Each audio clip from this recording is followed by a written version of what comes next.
Co-President of the Europe of Freedom and Democracy, Nigel Farage. The floor is yours. Well, here we are, on the edge of a financial and social disaster, and in the room today we have the four men who were supposed to be responsible. And yet we've listened to the dullest, most technocratic speeches I've ever heard. You are all in denial. By any objective measure, the euro is a failure. And who is actually responsible? And who's in charge out of you lot? Well, of course, the answer is none of you, because none of you have been elected, none of you actually have any democratic legitimacy for the roles that you currently hold within this crisis.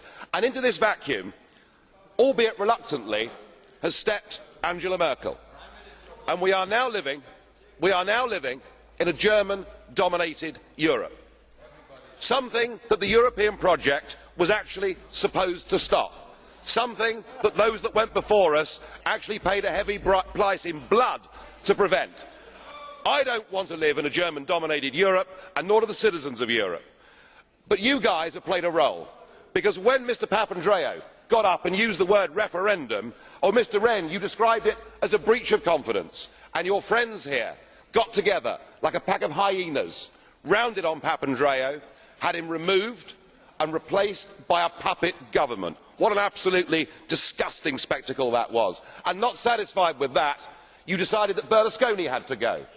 So he was removed and replaced by Mr Monti, a former European Commissioner, a fellow architect of this euro disaster, and a man who wasn't even a member of the Parliament. It's getting like an Agatha Christie novel, where we're trying to sort of work out who's the next person that's going to be bumped off. The difference is we know who the villains are. You should all be held accountable for what you've done. You should all be fired.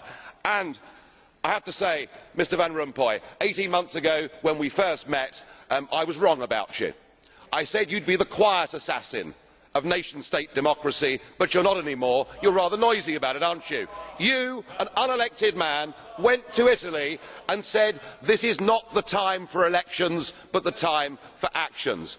What in God's name gives you the right to say that to the Italian people? Thank you.